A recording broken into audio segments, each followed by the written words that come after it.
মৰমৰ ছাত্ৰ-ছাত্ৰী আমি ৰবিনসন ক্ৰুছৰ নামৰ পাত্ৰীৰ গ্ৰামাৰ সেশন আলোচনা কৰি আছিলোঁ। আজি আমি এই পাত্ৰীৰ বি নম্বৰ অৰ্থাৎ use of has have as auxiliary verbs or helping verbs আমি আজি শিকিম হেজ আৰু হেভ এই দুটা অক্সিলাৰী ভাৰ্ব বা সহায়কাৰী ক্ৰিয়া ক'ত প্ৰয়োগ কৰা হয়। We use has and have to form the present perfect tense. আমি has have to আমি present perfect tense ব্যৱহাৰ কৰোঁ। ইয়াৰ আচল অৰ্থটো has বা haveৰ আচল অৰ্থটো আছে বুজায়। যেতিয়া কেতিয়া বুজাব যেতিয়া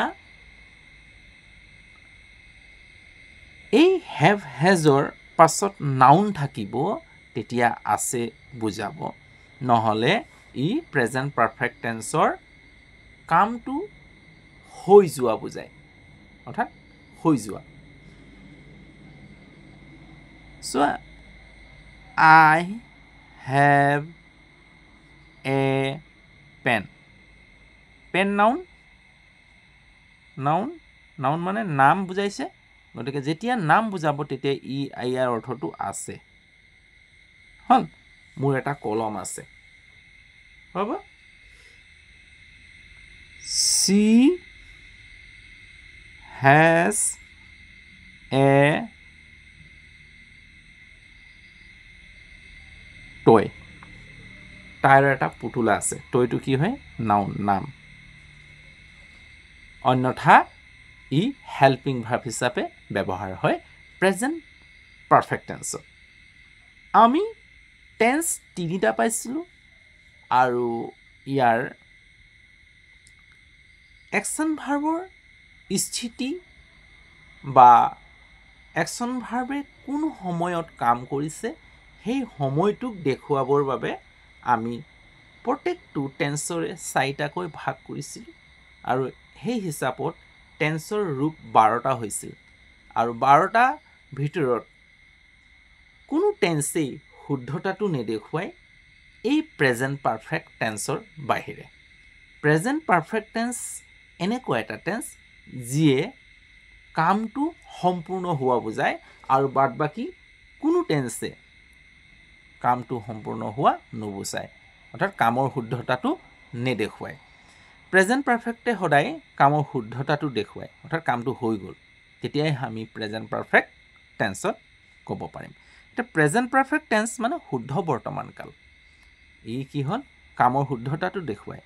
পাষ্ট পাৰফেক্টকো শুদ্ধতাটো দেখুৱায় কিন্তু পাষ্ট পাৰফেক্ট টেন্সটো সাধাৰণতে আমি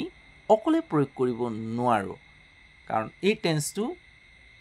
পাষ্টত অতীতত পাৰফেক্টটো দেখাবলৈ চেষ্টা কৰে কিন্তু পাৰফেক্টটো সম্পূৰ্ণৰূপে দেখুৱাব নোৱাৰে। এতিয়া চোৱা প্ৰেজেন্ট পাৰফেক্ট টেন্সৰ বিষয়ে আমি গম পাম যে যি টেন্সে এইমাত্ৰ কামটো সম্পূৰ্ণ হৈ গ'ল অৰ্থাৎ প্ৰেজেন্ট পাৰফেক্ট টেন্স মানে কোনো এটা কাম বা একশ্যন ভাৰ্বে কোনো এটা কাম এইমাত্ৰ সম্পন্ন কৰিলে তাক দেখুৱাবলৈ প্ৰেজেন্ট পাৰফেক্ট টেন্স ব্যৱহাৰ কৰা হয়। যেনে ধৰা I have done this work. হল মই কামটো শেষ কৰিলোঁ। মই এই কামটো শেষ কৰিলোঁ বা মই এই কামটো কৰিলোঁ। কৰা কামটো শেষ হৈ গ'ল। আমি জাষ্ট নাও লিখিব পাৰোঁ পাছফালে সময় যদি উল্লেখ কৰি দিয়ে জাষ্ট নাও এই মাত্ৰ শেষ কৰিলোঁ। হল যেতিয়া জাষ্ট নাও বোলে বা য়েট নাও হল তেতিয়া আমি হেভ হেল্পিং ভাৰ্ব ব্যৱহাৰ কৰোঁ। এতিয়া চোৱা আমি পাইছোঁ যদি হেভ আৰু হেজ এই দুইটা হেল্পিং ভাৰ্ব আমাৰ পাৰফেক্ট টেন্সত কেনেকৈ ব্যৱহাৰ হ'ব আমি সাবজেক্ট সাবজেক্টৰ পাৰ্সন আৰু নাম্বাৰ অনুসৰি কোনো এটা সাবজেক্টৰ পাৰ্সন আৰু নাম্বাৰ অনুসৰি আমি এই চাৰ্টখন বনাব লাগিব হ'ব আৰু এটা ইয়াতে কৈ থওঁ যে প্ৰেজেন্ট পাৰফেক্ট টেন্সৰ বাক্যৰ গাঁথনিটো থাকে সাবজেক্ট এস মানে সাবজেক্ট তাৰপিছত has have hall helping verb কি ভাৰ্ব এইটো হেল্পিং ভাৰ্ব তাৰপিছত থাকিব মেন ভাৰ্বটো পিপি বুলি লিখিছো পাষ্ট পাৰ্টিসিপল কি থাকিব পাষ্ট পাৰ্টিসিপলত থাকিব প্ৰেজেন্ট পাৰ্টিসিপল নহয় পাষ্ট পাৰ্টিসিপল তাৰপিছত অবজেক্ট থাকে ও মানে অবজেক্ট হল এটা have has সাবজেক্টৰ পাৰ্সন আৰু নাম্বাৰ অনুসৰি সাবজেক্টটো কোন পাৰ্সনত থাকিব আৰু কি নাম্বাৰত থাকিব তাৰ ওপৰত ভিত্তি কৰি has আৰু have বহিব এতিয়া আমি চাৰ্টখন বনাই লওঁ হল এটা সব মই এনেকৈ বনাই লৈছো আমি পাৰ্সন লিখি ল'ব পাৰো পাৰ্সন ফাৰ্স্ট পাৰ্সন হয় নহয় সেকেন্ড পাৰ্সন আৰু third person singular plural first person singular I হল আৰ প্লুৰাল হলে আই মানে মই প্লুৰাল হলে উই হয় না তাৰপিছত সেকেন্ড পাৰ্সন সিঙ্গুলাৰ ইউ আৰ প্লুৰাল ইউ এ হয় থাৰ্ড পাৰ্সন হি লৰা হলে ছোৱালী হলে সি আৰু বস্তুৰ ক্ষেত্ৰত ইট তাৰপিছত নেমিং words কি হয় সিঙ্গুলার থাকিব লাগিব মানে এটা থাকিব লাগিব ডে নহলে নেমিং এটো নাম থকা শব্দ থাকিব পাৰে words কি থাকিব প্লুৰাল হল যেনেকা এটা ৰাম ইয়াত যদি ৰাম আৰু ৰহিম এটাতকৈ বেছি এটা চোৱা আই লগত কি বহে সদায় I have we have you have she he it ram rahim karim has they have বা ram and karim যদি প্লুরাল হৈ যায় ram and karim একেলগে have বহিব এটাতকৈ বেছি হলে have বহিব ইয়াত মনত ৰাখাৰ কথাটো এটাই যে অকল has to third person singular number লগতেহে বহিব থাৰ্ড পাৰ্সন সিঙ্গুলাৰ নাম্বাৰ কোনবোৰ হি হ'ব পাৰে সি হ'ব পাৰে ইট হ'ব পাৰে ৰাম হ'ব পাৰে এটা নাম ৰাম ৰহিম বা এটা নাম হ'ব পাৰে বা জাতিৰ ক্ষেত্ৰত টিচাৰ এটা টিচাৰ্স হৈ গলে নহব হল কাউ এটা কাউ চলে মানে বহুবচন হৈ যাব বহুবচন হলে নহব কাউ নাম এটা জাতিৰ নাম হয় নহয় কমন নাউন গতিকে কমন নাউন সমূহ নাউন থাকিলেও কি হ'ব থাৰ্ড পাৰ্সন সিঙ্গুলাৰ নাম্বাৰ হ'ব কাউস হৈ গলে আকৌ থাৰ্ড পাৰ্সন প্লুৰাল নাম্বাৰ হ'ব কাউসটো বহুবচন হৈ যায় হল এটা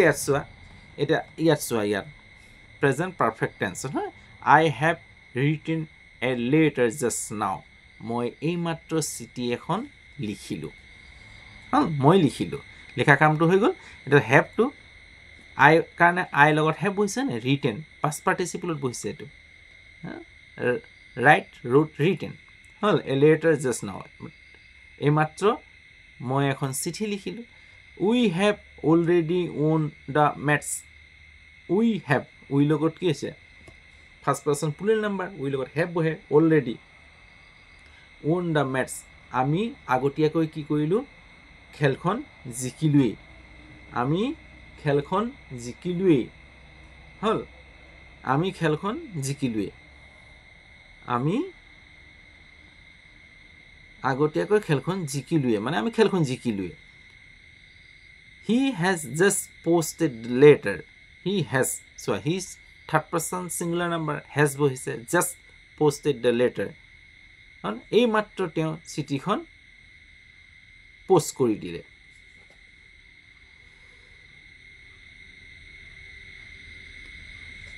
we have finished